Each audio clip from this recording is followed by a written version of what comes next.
The salvage ship Wayfinder drifted through the void nebula like a small fish in an ocean of ghosts. Captain Sarah Chen stood on the bridge, her brown eyes fixed on the sensor readings. Her crew of 8 moved quietly around her, checking equipment and whispering among themselves. "Captain, are you sure about this?" Marcus Wong, her chief engineer, asked nervously. He was a tall man with graying hair and worried eyes. "This place. People don't come back from here." Sarah didn't look away from the screen. "That's exactly why we're here, Marcus. No competition." The Void Nebula was a graveyard.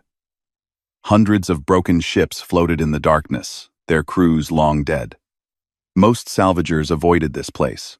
They said it was cursed. They said the ships here killed anyone who touched them. Sarah Chen didn't believe in curses. She believed in opportunity. "There," she pointed at the screen. "Do you see it?" Her crew gathered around. On the display, something massive appeared through the purple clouds of the nebula. It was enormous, at least 12 kilometers long. The ship's hull was black and covered with strange symbols that glowed faintly in the darkness. "By the stars," Marcus whispered. "That's a Korthax warship." Everyone on the bridge went silent. The Korthax Empire had been defeated 300 years ago. Their ships were legendary and terrifying. This one was called the Eternal Wrath, according to the ancient records. It was supposed to have been destroyed in the final battle against the Galactic Council. "We should leave," said Elena, the navigator. She was young, barely 25, and her hands were shaking. "Korthax ships are forbidden. There are treaties." "Treaties don't pay our debts," Sarah interrupted. Her voice was calm but firm. "That ship has technology worth billions. One good salvage, and we never have to work again." She moved toward the pilot station. "Bring us closer." The Wayfinder moved slowly toward the massive warship. As they got nearer, everyone could see the damage. The Eternal Wrath had holes in its hull. Entire sections were missing. Round. Also dock. Scavengers had already been here, taking whatever they could carry. But Sarah saw something different. She saw a possibility. "Scan the reactor core," she ordered. Marcus worked the sensors for several minutes. His eyes went wide. "Captain, the quantum fold reactor is still there. It's intact." The crew started talking all at once. A quantum fold reactor could power an entire city for 100 years. It was incredibly valuable. It was also incredibly dangerous. "We're taking it," Sarah said simply. "Captain, we can't." Marcus stepped in front of her. "Korthax reactors are unstable. They killed thousands of their own people. And even if we could safely extract it, touching this ship violates 12 different council laws. They'll throw us in prison for the rest of our lives." Sarah met his eyes. Her face was hard, like stone. "Marcus, do you remember where I came from?" He nodded slowly. Everyone on the crew knew the story. 10 years ago, Sarah's home was New Providence Colony. It was a small mining settlement with 3,000 people. One day, the Vrax conglomerate arrived. They said the colony was built on their mining rights. They said the people had to leave. The colonists refused. They had legal claims. They had families. They had nowhere else to go. The Vrax didn't care. They destroyed the entire colony from orbit. 3,000 people died in one day. Sarah was away, on a supply run. She came home to ashes. The Galactic Council investigated. They found nothing wrong. The Vrax were too powerful, too rich, too connected. They called it an industrial accident and paid a small fine. Sarah never forgot. She never forgave. "The law didn't help my family," Sarah said quietly. "The law doesn't help anyone without money or power." Before Marcus could argue, the communication system beeped. A voice came through the speakers. "Salvage vessel Wayfinder. This is the Galactic Salvage Guild. You are in prohibited space. Leave immediately or face criminal charges. Sarah walked to the communication panel. She looked at it for a long moment. Her finger hovered over the button. "Captain, please," Elena said. "Think about this." Sarah thought about her mother's face, her brother's laugh, the little house they lived in on New Providence. All of it turned to dust because someone with power decided they didn't matter. She pressed the button, but she didn't answer the guild. Instead, she cut all communications. The bridge went completely silent. "Prep the boarding shuttle," Sarah ordered. "We're going inside." "Captain," Marcus started. "That's an order, Marcus." They boarded the Eternal Wrath 2 hours later. The massive ship was dark inside, lit only by their flashlights. Their boots echoed on metal floors. Strange symbols covered the walls, still glowing faintly with blue light. Sarah led them deep into the ship, following her scanner toward the reactor core. She had studied Korthak's technology for years, learning everything she could. This was what she had been searching for. When they reached the reactor room, Sarah stopped. The quantum-fold reactor sat in the center like a sleeping giant. It was twice the size of their entire ship. Blue energy pulsed through tubes and cables. "It's beautiful," Sarah whispered. Marcus checked his scanner. "Captain, the reactor is dormant, but the power systems are still active. If we try to restart this thing, then we restart it," Sarah said. She moved to the control panel. "Captain, no." But Sarah's fingers were already dancing across the alien controls. She had spent years learning Korthak's systems. She knew what she was doing. The reactor hummed. Low at first, then louder. Blue light flooded the room, growing brighter and brighter. The entire ship began to vibrate. Then something impossible happened. A voice spoke.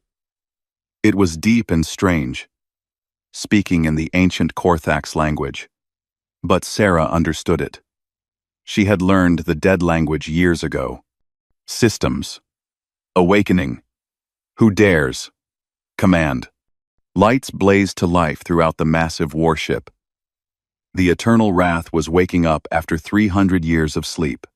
Sarah's crew backed away in fear. But Sarah stepped closer to the reactor.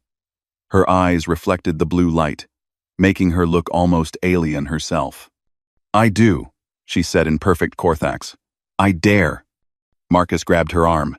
"Sarah, what have you done?"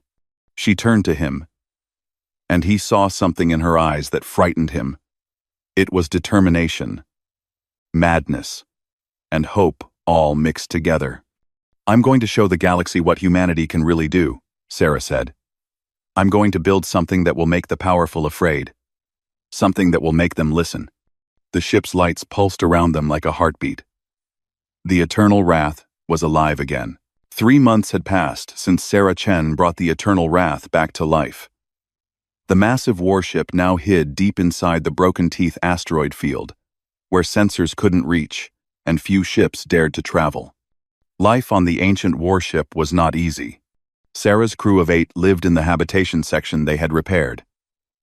The Korthaks built everything too large for humans. The corridors were 3 times normal height. The doors were massive slabs of metal. Even the air felt wrong, too cold, too thin, until they fixed the environmental systems. But slowly, section by section, the Eternal Wrath was coming back to life. Marcus stood in the engineering bay, watching Sarah work on a console. She hadn't slept in 2 days. Her hair was messy, her clothes dirty, and her eyes had dark circles under them. She talked to herself constantly, switching between human languages and Korthaks. "Sarah, you need to rest," Marcus said, bringing her a meal pack. "Can't rest," Sarah muttered, not looking up. "Almost have it figured out. The power distribution network. It's elegant." "Marcus, the Korthaks were geniuses." "The Korthaks are dead," Marcus reminded her. Sarah finally looked at him. "Only because they didn't understand what they built. But I will." Marcus sighed. This was the third time this week they'd had this conversation. The crew is getting restless. Elena and 4 others want to leave. The Galactic Council has issued warrants for all of us. We're criminals now.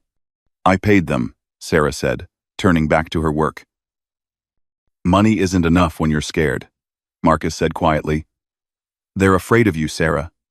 You've changed. She laughed, but there was no humor in it. Good.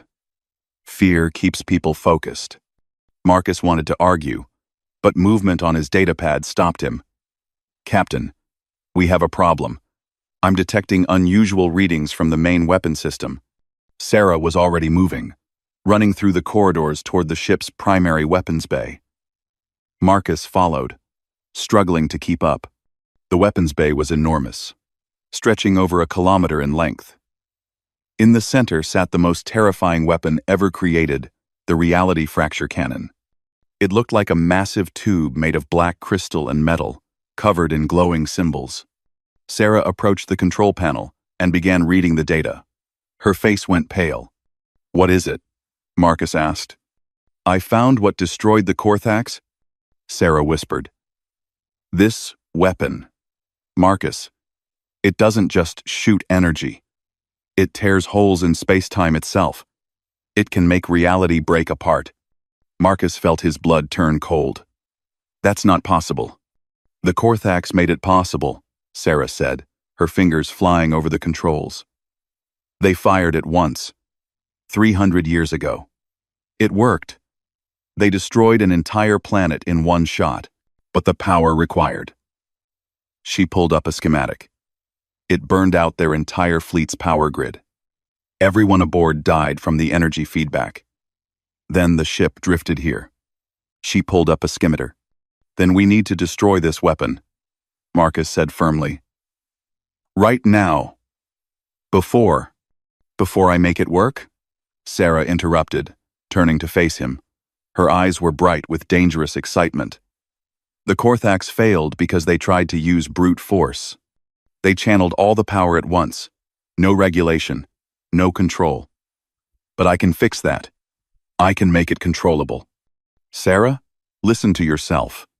Marcus grabbed her shoulders. This weapon killed everyone who tried to use it. You're talking about planet-destroying power. No one should have that. Sarah pulled away from him. The Vrax conglomerate does. They have planet crackers. They have orbital bombardment fleets. They use them on New Providence. Marcus, they turned my home into dust, and the Council did nothing. So, this is about revenge, Marcus said sadly. This is about justice, Sarah corrected. The galaxy is controlled by corporations and governments with planet-killing weapons. They do whatever they want, because no one can stop them. But what if someone could? What if there was a weapon so powerful that even they had to be careful? That someone being you? Marcus asked. Why not me? Sarah's voice rose. I've spent 10 years studying Korthax technology. I was dishonorably discharged from the military for researching weapons that violated ethics guidelines. Everyone said I was obsessed. Maybe they were right. But my obsession brought us here, to the most powerful weapon in the galaxy. Marcus looked at his friend and captain. He had known Sarah for 15 years. She had always been intense, driven, brilliant. But now she was something else. Something that scared him. I'm going to make this weapon work, Sarah said quietly. With or without your help. Before Marcus could respond, alarms blared throughout the ship. Elena's voice came through the communication system, panicked and loud. Captain, we have incoming. Small ship, Vrax design, scout class. Sarah and Marcus ran to the bridge. On the screens, they could see a sleek Vrax scout ship moving through the asteroid field, scanning as it went. How did they find us? Elena asked. Doesn't matter, Sarah said, sitting in the captain's chair. Basic defense turrets only, Marcus said, checking his console. The main cannon isn't ready. I don't need the main cannon for this. Sarah's hands moved across the controls. She had spent 3 months learning this ship's systems. The Eternal Wrath responded to her touch, like it was waiting for her commands. The Korthax warship's turrets powered up. They locked onto the Vrak's scout ship. "Captain, wait," Elena said. "Maybe we can talk to them." "Explain." "They're Vraks," Sarah said coldly. "They don't talk. They take what they want and destroy what they can't take." She pressed the firing button. Blue energy beams shot from the Eternal Wrath's turrets. The Vrak scout ship tried to dodge, but it was too slow. The beams cut through its shields like paper. The ship exploded in a brilliant flash of light. The bridge went silent. Sarah stood up slowly. "Marcus, how long before the Vraks send a fleet to investigate?" Marcus checked his calculations, his hands shaking. 6 weeks, maybe less. "Then we have 6 weeks to make the reality fracture cannon operational," Sarah said. "Get everyone working. Double shifts. I want every system checked and rechecked." "Sarah," Marcus said quietly, "we just killed people. Vrak scouts usually have a crew of 4. They chose to work for the Vraks," Sarah said without emotion. "They chose to hunt us. I won't apologize for surviving." She walked toward the door, then stopped. "In 6 weeks, a Vrak's fleet will come here. They'll have battle cruisers, frigates, maybe even a dreadnought. They'll want to destroy us before word gets out about what we have." Sarah turned to look at her crew. Her eyes held no doubt, no fear, only cold determination. "So we have 2 choices. We can run, hide, and spend the rest of our short lives being hunted. Or we can finish what the Korthax started. We can make this weapon work. We can become something the Vraks, the Council, and every other power in this galaxy has to respect. Or fear," Marcus added quietly. Sarah smiled, but it wasn't a kind smile. "Fear works too." She left the bridge. The crew looked at each other, uncertain and afraid. Marcus stared at the spot where the Vrak scout ship had been. Pieces of debris floated in the darkness.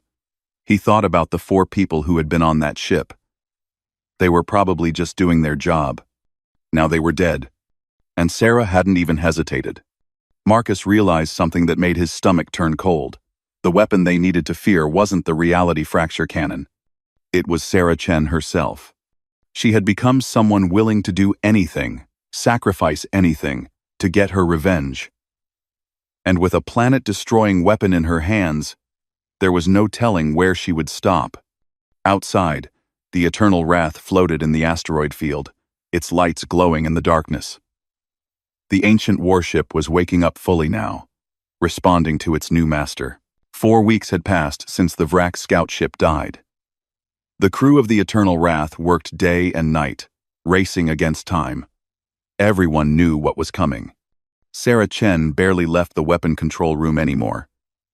She slept in a chair near the reality fracture cannon's main console. She ate while working. She talked to the ship's AI like it was her only friend. And maybe it was. 3 crew members had tried to mutiny in the 2nd week. They wanted to take a shuttle and escape before the Vrak's fleet arrived. Sarah caught them, trying to steal supplies. Now they sat in the brig, locked behind Korthax energy barriers. Only 5 crew members remained loyal. Marcus was the most dedicated, though even he looked at Sarah with worried eyes now. On this particular morning, Marcus found Sarah standing in front of the reality fracture cannon. She was talking to herself again, but this time he heard what she was saying. "Yes, I understand," Sarah whispered to the empty air. "The power flow needs organic regulation. The Korthax couldn't do it because they were too rigid in their thinking." "Sarah," Marcus said carefully, "who are you talking to?" She turned, and Marcus stepped back. Her eyes looked different. They reflected the blue light of the cannon in a strange way, making them look almost alien. "The ship's AI," Sarah said simply. "It's been teaching me." showing me things. The ship's AI has been dead for 300 years, Marcus said slowly. No. Sarah smiled. Just sleeping. Like the reactor. I woke it up, and now it trusts me. It shows me memories of the Korthax. Their mistakes. Their failures. She turned back to the cannon. I know how to make it work now, Marcus. I know what they did wrong. Marcus felt fear crawl up his spine. Sarah, you need to rest. You haven't slept properly in weeks. I'll rest when we're safe. Sarah interrupted. Call everyone to the main briefing room. It's time. An hour later, the remaining crew gathered in the briefing room. Elena looked exhausted. The others looked scared. Only Marcus seemed determined to hear what Sarah had to say. Sarah stood at the front, displaying holographic schematics of the reality fracture cannon. The Korthax Empire fell because of this weapon, Sarah began. They built it to win their war against the Galactic Council. It could destroy planets, tear holes in space, reshape reality itself. But when they fired it, the power feedback killed everyone aboard their ships. She zoomed in on the power regulation systems. The problem was simple. The weapon requires so much energy that no mechanical system can handle it. The power spikes are too random, too chaotic. The Korthax tried to control chaos with rigid programming. It failed, so it can't be done, Elena said hopefully. We should destroy it and leave. It can be done, Sarah said firmly. Just not mechanically. It needs something else. Something the Korthax didn't have. She changed the hologram to show human biology. Humans are different from every other species in the galaxy. We have redundant systems. Our brains can adapt to almost anything. We survive injuries that would kill other species. We learn languages, skills, and technologies faster than anyone expected. Marcus saw where this was going. No. Sarah. No. The solution is biomechanical integration. Sarah continued, ignoring him. A human neural pattern connected directly to the ship's AI and the weapon's power systems. A human mind can regulate the chaos. We think in creative, adaptable ways. We don't follow rigid patterns. We're exactly what this weapon needs. You're talking about connecting a human brain to an alien weapon that kills people, Marcus shouted, standing up. That's insane. I'm talking about survival, Sarah said calmly. In 2 weeks, maybe less, a Vrax fleet will arrive. They'll have 6, maybe 8 warships. Our shields will hold for a few minutes, maybe an hour. Then they'll break through and kill us all, unless we can use the reality fracture cannon. And who would be stupid enough to connect themselves to this death machine? Elena asked. Sarah looked at them all. I would. I've already been testing it. The room exploded with shouts. Marcus felt his world spinning. You what? Sarah pulled back her sleeve, showing strange marks on her arm. They looked like burns, but they glowed faintly with blue light. For the past 3 weeks, I've been connecting to the ship's neural interface. Small sessions. Building up tolerance. My brain patterns are uniquely compatible with the Korthax AI. You're killing yourself. Marcus grabbed her shoulders. Sarah, please, listen to me. This is madness. Your family wouldn't want this. Your brother. My brother is dead, Sarah shouted, pulling away. Everyone I loved is dead. The Vrax killed them and faced no consequences. The Galactic Council did nothing. The law did nothing. Justice did nothing. She was breathing hard now, her eyes wild. But this weapon, this can make them pay. This can make everyone who uses power to hurt the weak think twice. This can change everything. Before anyone could respond, alarms blared. Ships dropping out of hyperspace, multiple contacts, Vrax signatures. How many? Sarah demanded. 7. No, 8 contacts. 1 battlecruiser, 6 frigates, and, oh no, 1 dreadnought. Marcus felt his heart sink. A Vrax dreadnought could destroy entire fleets. It was a fortress that moved through space, carrying hundreds of fighters and enough firepower to crack a planet's crust. "They're hailing us," Elena said quietly. "Put them through," Sarah ordered. The view screen activated, showing a Vrax commander. The Vrax were insect-like beings with multiple eyes and sharp mandibles. This one wore ceremonial armor, marked with kill counts. "Human vessel," the Vrax commander clicked in broken human language. "You destroyed Vrax property. You stole forbidden technology. Surrender now, and deaths will be quick." Sarah walked toward the view screen, her face calm. "I am Captain Sarah Chen, of the Eternal Wrath. You have 10 seconds to leave this system." The Vrax commander made a sound like laughing. "Foolish human. You have ancient wreck. We have fleet. You die now." 10 seconds, Sarah repeated. The Vrax commander cut the transmission. A moment later, weapons fire lit up space. The Vrax fleet opened fire with everything they had. Sarah ran from the briefing room toward the main command center. Marcus and the others followed.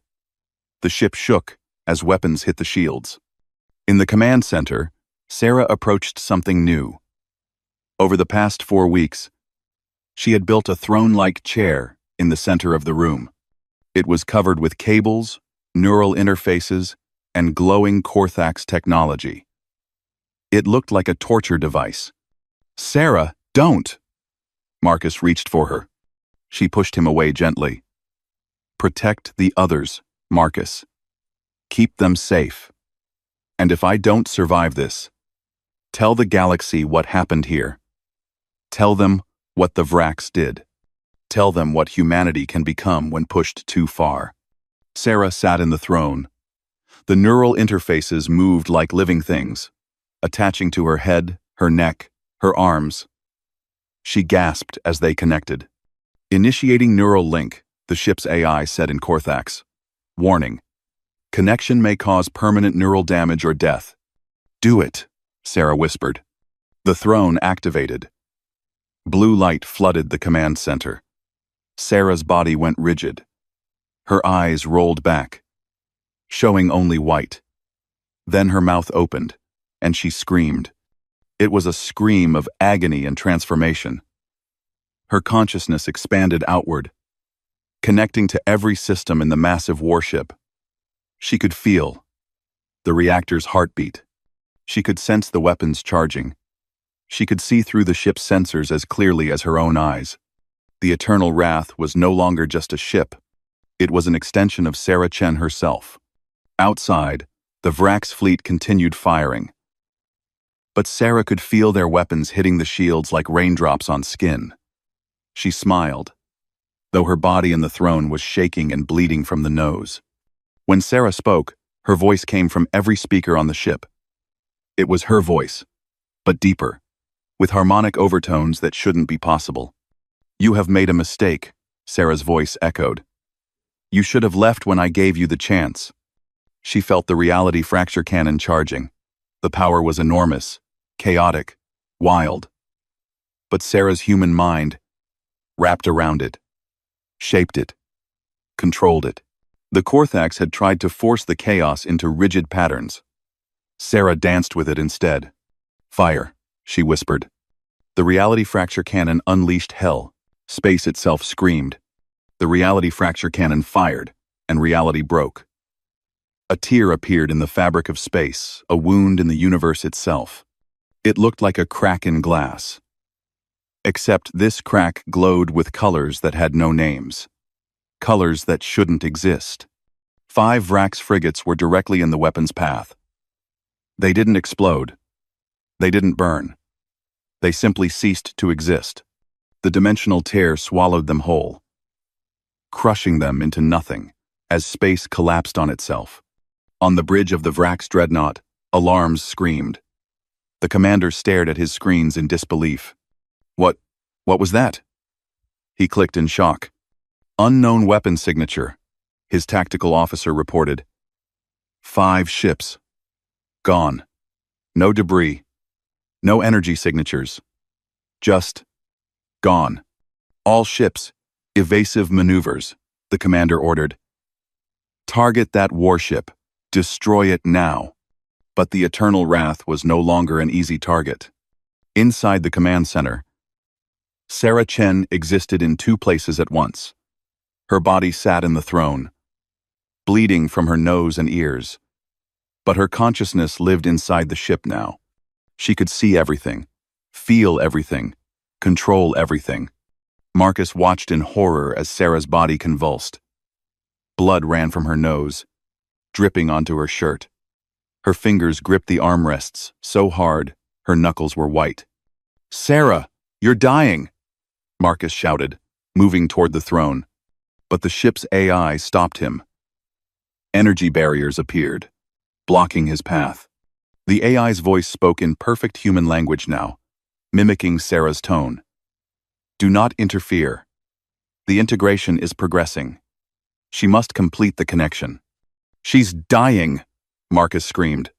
"She is transforming," the AI corrected. "Human biology is adapting to Korthak's technology. Pain is temporary. Evolution is permanent." Outside, the Vrax battlecruiser unleashed its full arsenal. Hundreds of missiles streaked toward the Eternal Wrath. Energy beams hot enough to melt steel converged on the ancient warship. Sarah felt them coming. Through the ship's sensors, she could see each missile, track each energy beam. She didn't think about how to respond. She just knew. The Eternal Wrath moved. A ship 12 kilometers long shouldn't be able to dodge. It was too massive, too heavy. Basic physics said it was impossible. But Sarah made it possible. The warship twisted through space like a dancer, moving between asteroids with impossible grace. Missiles exploded against rocks instead of hull. Energy beams cut through empty space where the ship had been moments before. The Vrax commander watched his screens with growing horror. "That's impossible. Ships that size can't maneuver like that." "Commander," his tactical officer said nervously, "the energy readings from that ship, they're off the scale. It's generating more power than our entire fleet combined." "Then we use everything," the commander decided. "All ships, converge on target. Dreadnought, prepare the planet cracker beam." The Vrax dreadnought began charging its main weapon, a beam designed to shatter continental plates and boil oceans. It took 3 minutes to charge fully, but once fired, nothing could survive it. Sarah felt the dreadnought's power building. She felt the other Vrax ships moving into position, surrounding her. They were trying to trap her, overwhelm her with numbers. She smiled, though her physical body was barely conscious. "You think numbers matter?" Sarah's voice echoed from the Eternal Wrath's communication systems. "You think this is a normal battle?" She targeted the reality fracture cannon again. But this time, something was different. The weapon was responding faster, charging more efficiently. Sarah's neural patterns were learning, adapting, improving with each use. The cannon fired again. This time, Sarah shaped the dimensional tear differently. Instead of a straight line, she curved it. The tear in space bent around 2 asteroids and struck 3 Vrax frigates from behind. They never saw it coming. One moment, 3 warships existed. The next moment, there was only empty space and the fading glow of collapsing dimensions. "Impossible!" the Vrax commander screamed. "The weapon is guided." It turned in midair. On the Eternal Wrath, Marcus finally broke through the energy barrier. He reached Sarah's throne and grabbed her hand. It was ice cold. "Sarah, please," Marcus begged. "You've won. They're retreating. You can stop now." But Sarah's eyes, when they opened, were no longer fully human. They glowed with the same blue light as the ship's systems. She looked at Marcus, but he wasn't sure she really saw him.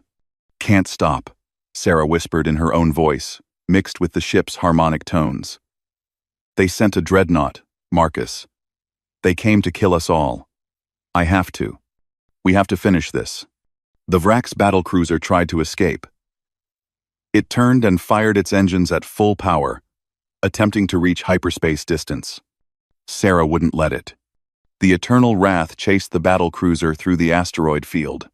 The massive Korthax warship moved like a predator hunting prey, weaving between rocks, firing its conventional weapons to herd the Vrak ship deeper into the asteroids.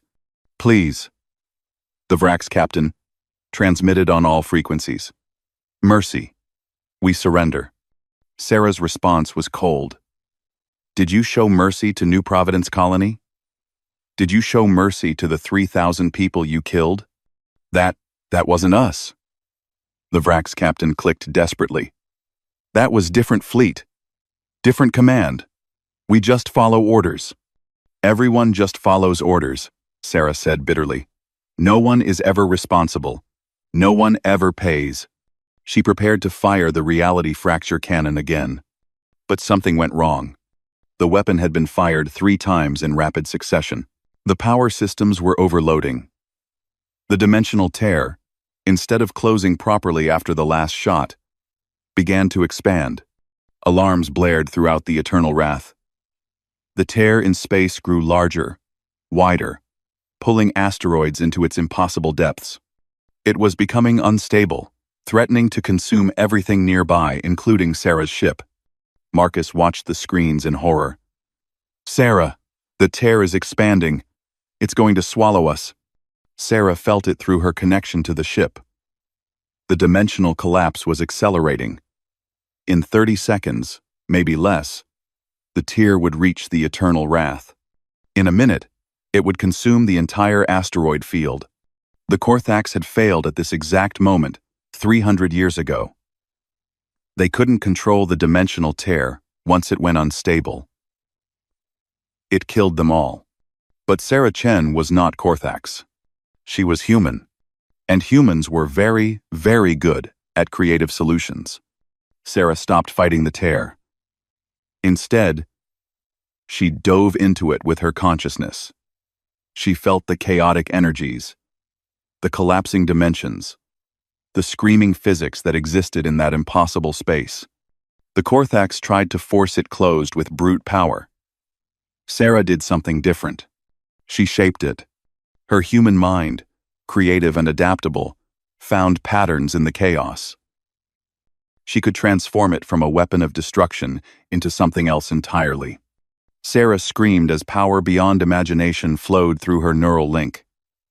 Her body in the throne began to smoke.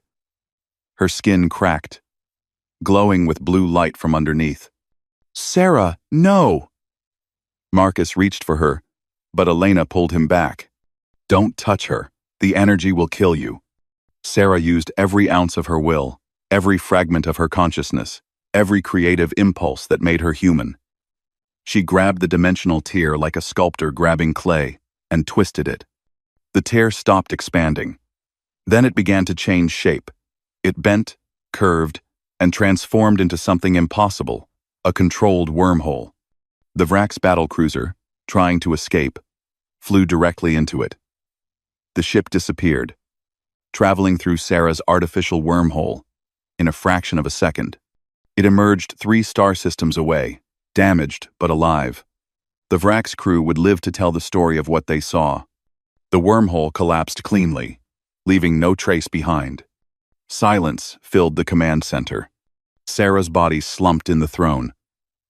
The neural interfaces disconnected automatically, sliding away from her skin. Marcus ran to her, catching her before she fell. Sarah, stay with me. She opened her eyes slowly. They were still glowing faintly blue. Did we win? You won, Marcus said, tears running down his face. You won, you crazy, brilliant idiot. Sarah tried to smile, but her body was broken. The neural load had damaged her brain, her nervous system, everything. She should be dead, but she was still breathing. I can still feel it, Sarah whispered. The ship, the systems, even disconnected. I can feel it all. She looked at her hands. They were trembling and glowing faintly with blue energy. Marcus, I'm not entirely human anymore, am I? Marcus checked her vital signs with a medical scanner. What he saw made him pale. Sarah's neural patterns had changed permanently. Her brain now generated electromagnetic fields that matched the ship's frequencies. Parts of her DNA had been altered by exposure to the quantum energies. She was something new, something the galaxy had never seen before. A human who had merged with alien technology and survived. No, Marcus admitted quietly. You're not, but you're alive. That's what matters. Outside, the Vrax dreadnought and the last surviving frigate fled into hyperspace. They had seen enough. The eternal wrath floated among the asteroids, victorious but changed forever. 2 weeks passed after the battle. Sarah Chen lay in the medical bay, recovering from injuries that should have killed her. But she didn't die. Her body healed in strange ways. The burns on her skin faded, leaving glowing blue lines like circuits. Her eyes permanently reflected light in unusual patterns. And strangest of all, she could still feel the eternal wrath even when she was far from the command center. She knew when the engines needed maintenance. She sensed fluctuations in the power core.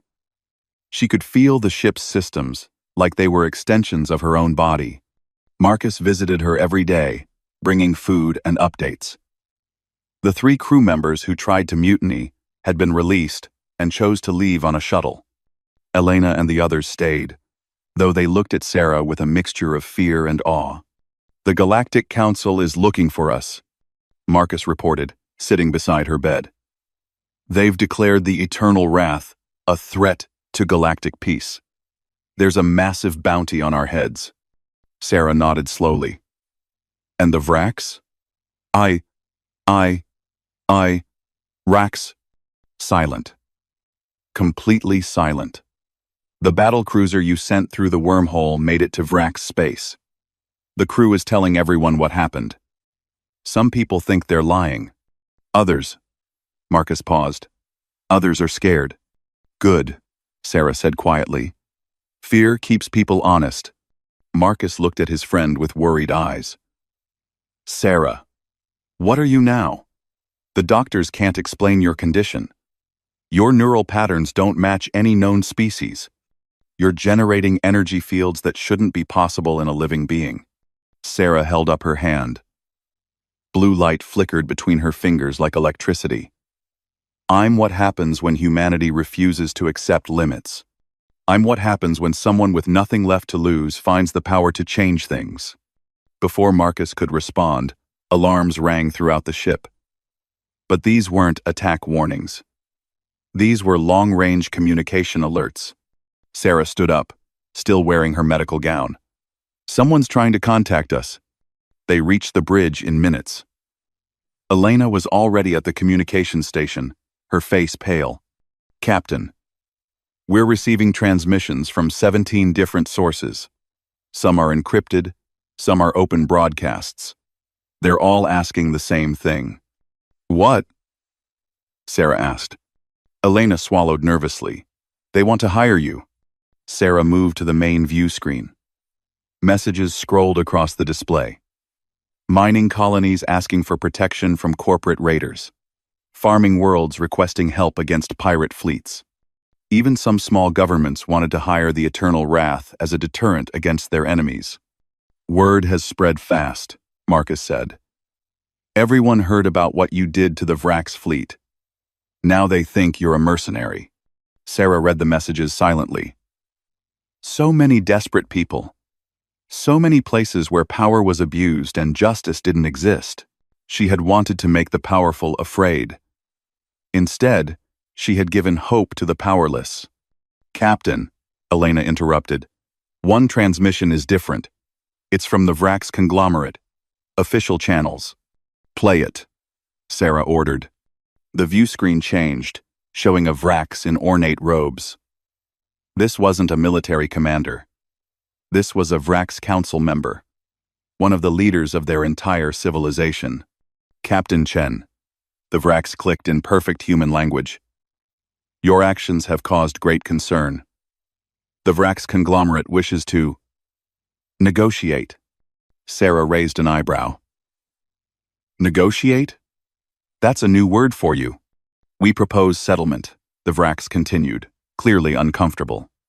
The New Providence incident will be re-investigated. Reparations will be paid to survivors. Those responsible will face justice. In exchange, you will leave Vrax space and never return. Marcus grabbed Sarah's arm excitedly. This is it. This is what you wanted. Justice for New Providence. But Sarah's expression was cold. And what about the other colonies you destroyed? What about the other species you've exploited? Do they get justice too? The Vrax counselor was silent for a moment. We can discuss additional cases. Not good enough, Sarah said. Here's my counteroffer. The Vrax conglomerate will stand trial at the Galactic Council for all war crimes committed in the last 50 years. Every colony destroyed, every species exploited, every law you broke because you thought you were too powerful to face consequences. Impossible, the Vrax counselor clicked angrily. The Vrax conglomerate answers to no one. Sarah smiled. But it wasn't a kind smile. You answer to me now. Because I have something you don't have. I have a weapon that can tear holes in reality itself. I have a ship that can appear anywhere in the galaxy, and I have nothing left to lose. She leaned closer to the screen. I'm going to park the Eternal Wrath in orbit, above your capital world. I'm going to stay there until you agree to my terms. And if you refuse. The lights on the bridge flickered as power surged through the ship in response to Sarah's emotions. Then your people will learn what it feels like to have a planet-destroying weapon hanging over their heads every single day. You're bluffing, the Vrax counselor said, but his voice wavered. Am I? Sarah asked. Your military tried to stop me with a dreadnought and 7 warships. I destroyed them in minutes.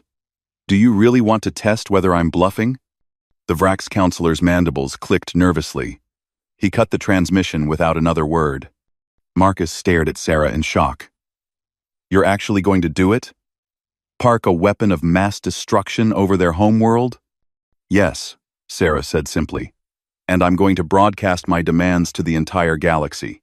Let everyone see the Vrax face justice for once. The Galactic Council will never allow it, Elena said. They'll send fleets to stop you. Sarah walked to the captain's chair and sat down. The ship's systems responded to her presence, coming to full power without her touching any controls.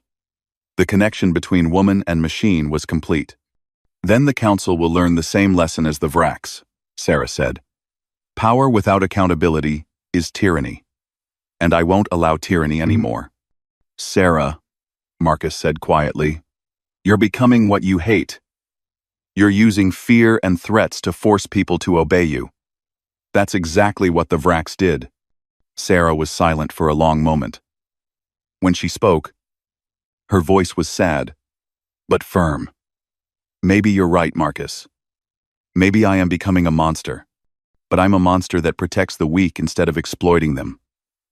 I'm a monster that punishes the powerful instead of serving them. She looked at her crew.